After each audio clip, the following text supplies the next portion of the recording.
بسم اللہ الرحمن الرحیم۔ آج جو سوا پارہ پڑھا گیا ہے اس میں پوری سورۃ الانفال اور سورہ توبہ کا تقریباً ابتدائی حصہ تلاوت کیا گیا ہے۔ اس سوا پارے میں خلاصے کے طور پہ 6 باتیں اہم ہیں۔ پہلی بات جو سورۃ الانفال میں ہے، اللہ پاک نے اس صورت میں تذکرہ فرمایا ہے ان اموال کا اور ان چیزوں کا جو کسی کے پاس اجتماعی طور پر کسی کا حق آ جائے۔ مال غنیمت اس کو کہتے ہیں کہ کافر سے مقابلہ ہو، جہاد ہو اور اس میں کفر کو شکست ہو جائے۔ اس شکست کے بعد جو اموال کافروں کے پاس تھے وہ مسلمانوں کے لیے قبضہ کرنا بالکل جائز ہے، بلکہ ایک روایت میں آتا ہے کہ مسلمان کا سب سے حلال ترین مال وہ ہے جو اس کو کافر سے مال غنیمت میں مل جائے، اس کو حلال ترین فرمایا۔ اور محدثین نے اس کی وجہ یہ لکھی کہ چونکہ مال اور رزق اللہ کی نعمت ہے اور کافر نے اس کی ناقدری کی، اللہ کی نعمت لی، رزق لیا، استعمال کر کے اللہ ہی کا انکار کر رہا تھا، لہٰذا وہ رزق جو اللہ کی ناقدری میں استعمال ہو اس کو ایک مسلمان حاصل کر کے اس کو اللہ کی فرما برداری میں استعمال کرے، یہ حلال ترین مال۔ لیکن جو سمجھنے کی بات ہے وہ یہ ہے کہ چونکہ مال غنیمت اجتماعی مال ہے، اس میں ہر اس مسلمان اور مجاہد کا حصہ ہوتا ہے جس نے میدان جہاد میں حصہ لیا ہو، لہٰذا اس میں اپنی مرضی سے کوئی ایک دھاگا نہیں لے سکتا، ایک سوئی نہیں لے سکتا جب تک اس کی اجتماعی تقسیم کا عمل نہ ہو جائے۔ اور اگر خدا نخواستہ کوئی ایسے اجتماعی مال میں خرد برد کر لے اور اس میں حق تلفی کر لے اور ابھی وہ کر کے اس میں کچھ کمی بیشی کر لی تو اس پر بہت سخت وعید آتی۔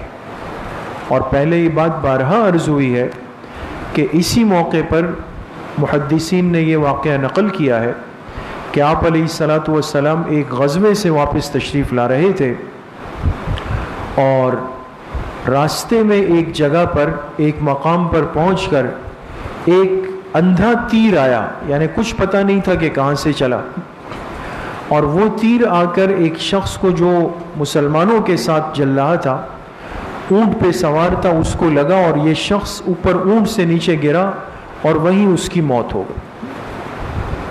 اب ظاہراً اگر دیکھا جائے تو صحابہ کے ساتھ ہے، اسلامی لشکر میں ہے اور حضور علیہ الصلاۃ والسلام کی معیت میں ہے اور جہاد سے واپسی ہو رہی ہے اور سفر ہے، اور میدان جہاد سے واپسی میں سفر میں شہادت ظاہراً واقع ہو گئی۔ تو جب صحابہ نے دیکھا تو انہوں نے خوشی کے مارے کہا کہ بھئی کیا خوش نصیب آدمی تھا کہ اللہ پاک نے اس کو جہاد میں پھر سفر میں موت دے دی۔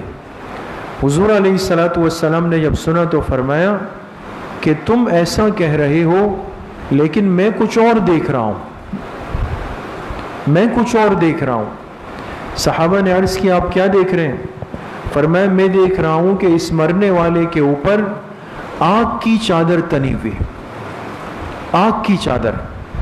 پھر آپ نے فرمایا بھئی اس کے سامان کی تلاش۔ جب اس کے سامان کو دیکھا گیا تو دیکھا اس میں مال غنیمت کی ایک چادر تھی جو اس شخص نے خاموشی سے کہیں چھپا کے اٹھا کے اپنے سامان میں رکھی۔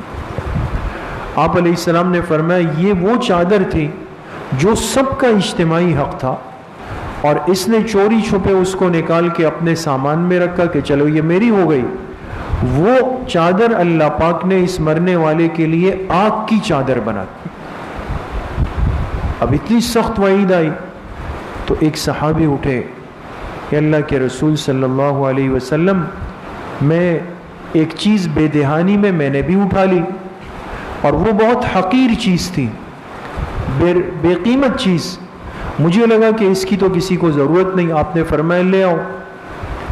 وہ گئے، واپس جب آئے تو دیکھ 2 چمڑے کے تسمے، وہ جوتوں میں تسمے باندھتے، یہ چمڑے کے بنے ہوئے 2 تسمے ایسے ہاتھ میں پکڑے ہوئے. کہا یہ میں نے اٹھا لیے اور یہ سمجھ کے اٹھائے کہ اس کی تو کوئی حیثیت نہیں. آپ نے فرمایا شراکان من نارن، یہ جو 2 تسمے آپ نے اٹھائے ہوئے ہیں یہ چمڑے کے نہیں، یہ جہنم کی آگ کے بنے ہوئے. اگر یہ تم واپس نہ کرتے یہ قیامت کے دن یہی تسمے تمہیں آگ کی شکل میں دیے جاتے.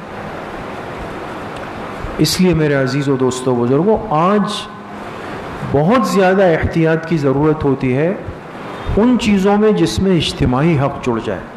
اس پہ کبھی خوش نہیں ہونا چاہیے دوستوں.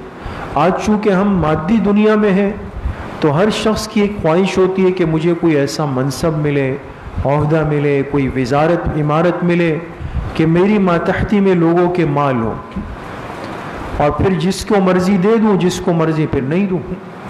بہت خطرناک. اس لیے جتنے نیک اور اللہ والے لوگ گزرے ہیں انہوں نے ہمیشہ ایسی ذمہ داریوں سے احتیاط کی کہ جس میں سب کا حق جڑا ہوا ہو. خدا نخواستہ ایک چیز آ گئی پتہ بھی نہیں ہوگا اور کل کو وہ قیامت کے دن گلے کا ہار بن جائے. اس لیے مالی معاملات اور پھر اجتماعی مالی امور، اس میں بہت زیادہ انسان کو احتیاط سے چلنا چاہیے. دوسری بات جو سورۃ الانفال میں ہے، اللہ پاک نے ایمان والوں کو ایک عمومی حکم دیا کہ وہ اس دنیا میں اپنے آپ کو ایک تیار زندگی میں رکھے، کمزور نہیں، مضبوط زندگی. اور ایسی مضبوط زندگی ہو کہ ایک مسلمان انفرادی صورت میں بھی اور اجتماعی صورت میں بھی، وہ مادی اعتبار سے بھی اور عسکری اعتبار سے بھی اور روحانی اعتبار سے بھی، 3 چیزیں. ایک مادی اعتبار سے عسکری کا مطلب ہے تربیت، اور روحانی کا مطلب ہے اللہ سے تعلق مضبوط ہو. مومن طاقتور ہے، کمزور نہیں. اس لیے فرمایا المؤمن القوی خیر من المؤمن الضعیف. جو طاقتور مضبوط مومن ہے یہ اللہ پاک کو کمزور مومن سے زیادہ محبوب ہے. کیا مطلب؟ اس لیے کہ طاقتور وہ کام کر سکتا ہے جو کمزور نہیں کر سکتا.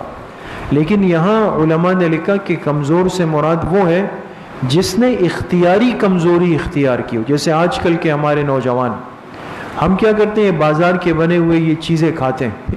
یہ فاسٹ فوڈ کھا کھا کے ہم بالکل 0 آؤٹ آف 0 ہو چکے.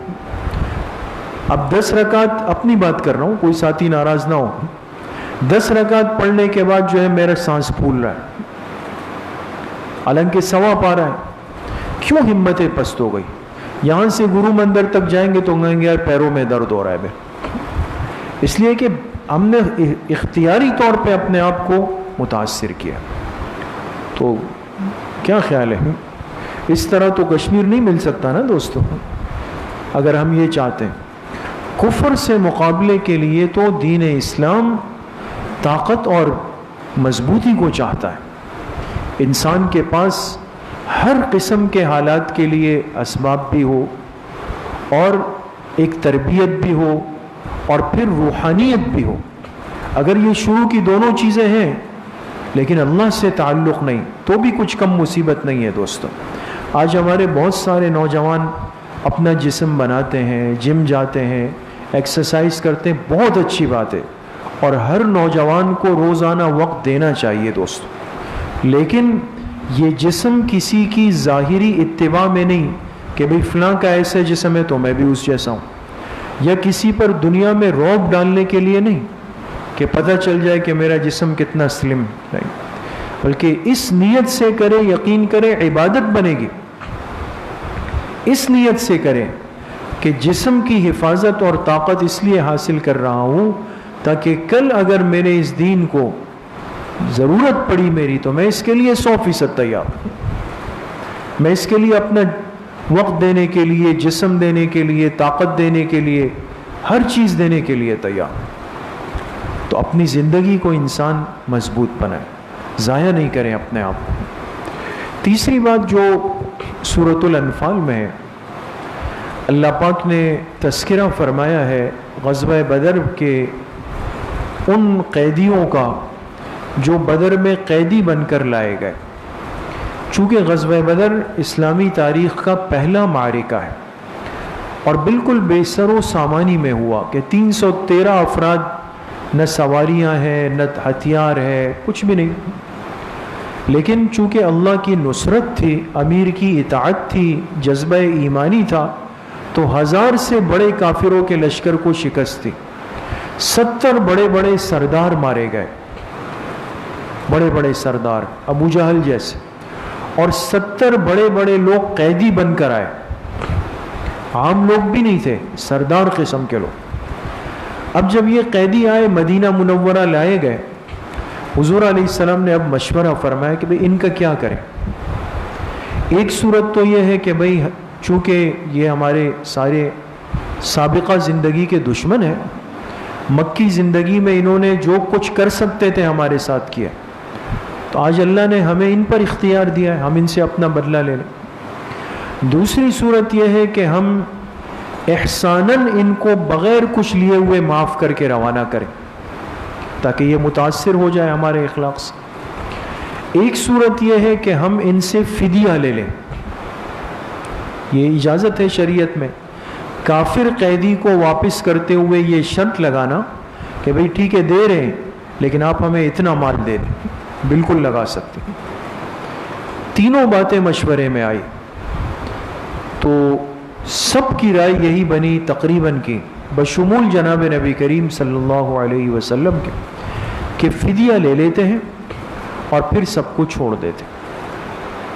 صرف حضرت عمر رضی اللہ عنہ اور حضرت سعد ابن معاذ رضی اللہ عنہ، یہ انصار کے بڑے سردار ہیں، ان دو حضرات نے کہا کہ نہیں، یہ تو وہ ہیں کہ جنہوں نے ساری زندگی ہمیں مکہ میں تنگ کیا ہے، ستایا ہے، اور ہم سے زیادہ آپ کو ستایا ہے، تو لہذا چھوڑنا نہیں، ان کو قتل کیا جائے، اور قتل بھی اس ترتیب پر ہو کہ ایسا نہیں کہ جس کے ہاتھ جو آ جائے، کافروں کے جو رشتہ دار مسلمان ہیں ان کو ان کے حوالے کریں۔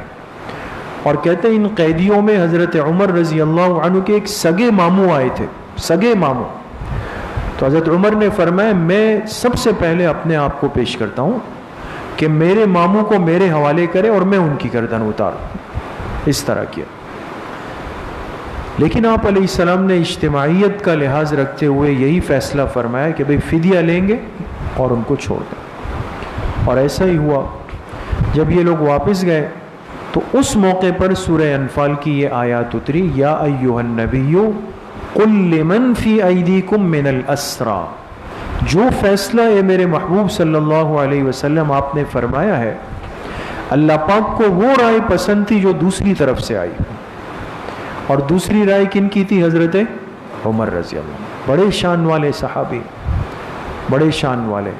اس لیے آپ علیہ السلام نے جب یہ آیات اتری، آپ علیہ السلام نے فرمایا پچھلی امتوں میں ایسے لوگ گزرتے تھے کہ جو ملہم تھے، یعنی ان کے دلوں پہ اللہ اپنی بات ڈال دیتے تھے، اور میری امت کے ملہم وہ عمر ابن خطاب، کہ ان کے دل پہ اللہ پاک ایسی بات ڈال دیتے ہیں کہ جس میں اللہ پاک کی رضا شامل ہوتی۔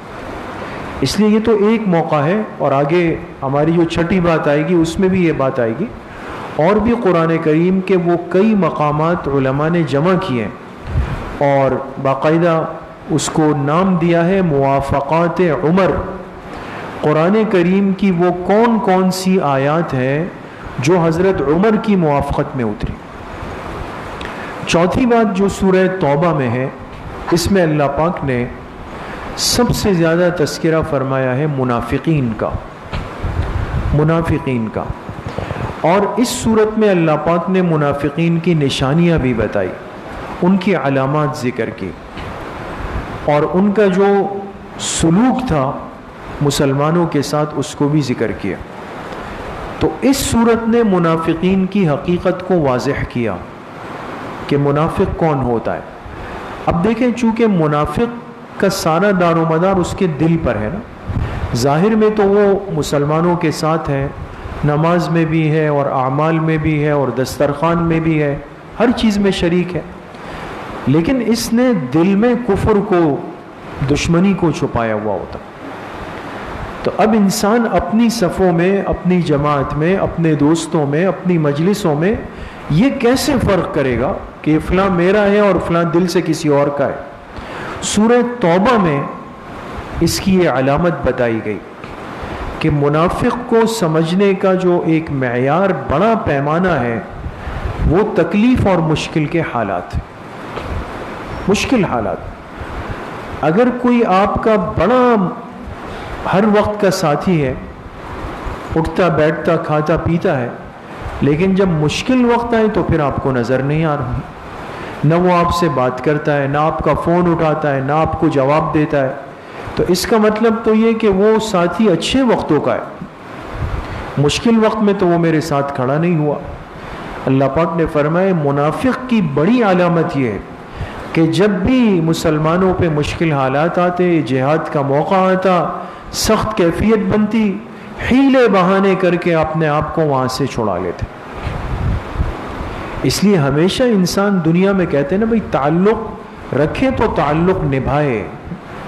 دسترخوان کے ساتھی تو بہت سارے ہوتے ہیں، اچھے وقتوں کے ساتھی آپ کے ساتھ گھوم رہے ہیں، پھر رہے ہیں، کھا رہے ہیں، پی رہے ہیں، اور بڑے اچھے اچھے میسیجز کر رہے ہیں کہ بھئی آپ کے بغیر تو ہو ہی نہیں سکتا کوئی، لیکن ذرا آپ کے حالات اوپر سے نیچے ہوئے، ڈاؤن ہوئے، اور پتہ چلا ان کو کہ بھئی اب تو جو ہے وہ جگری یار پریشانیوں میں ہے، تو بس پھر آپ کا نمبر بلاک کرنے میں دیر نہیں لگائیں گے دوستوں۔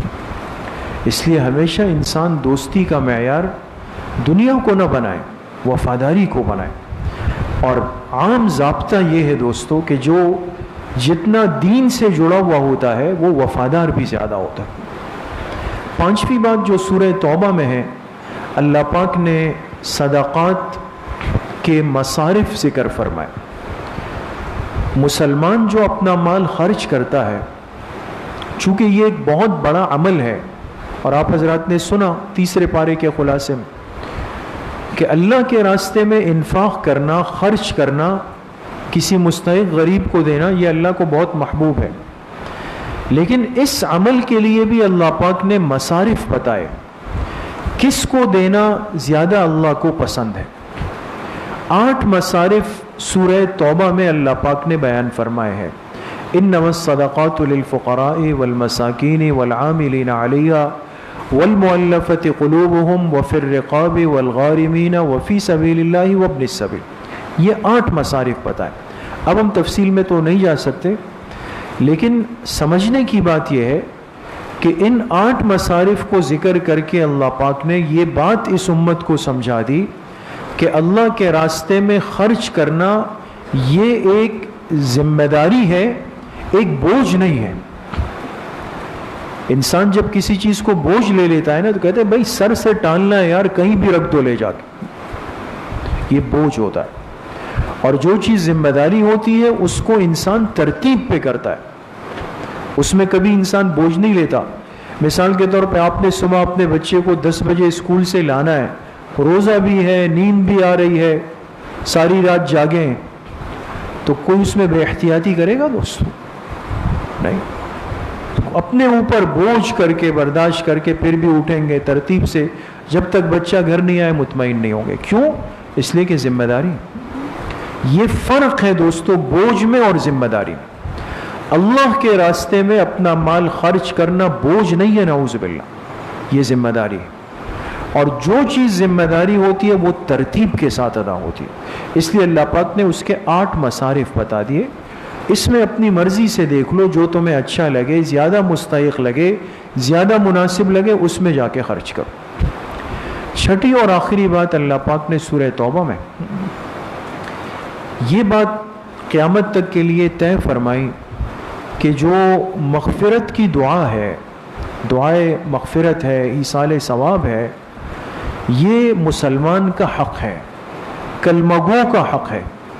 کافر کے لیے مغفرت کی دعا نہیں ہو سکتی دوستو، اس کے لیے ایصال ثواب نہیں ہو سکتا۔ کیوں؟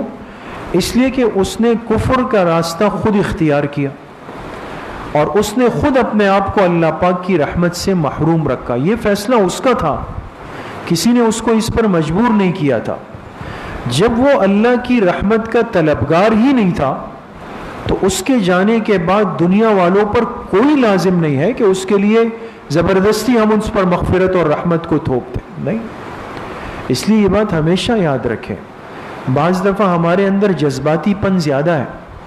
بعض بڑے لوگ دنیا سے چلے جاتے ہیں اور ان سے ہمیں ایک قلبی عقیدت ہوتی ہے, کسی بھی وجہ سے ہمیں اس کے رنگ و روپ سے محبت ہے, اس کی سیاست سے محبت ہے, اس کی خطابت سے محبت ہے, اس کی فنکاری اداکاری سے محبت ہے.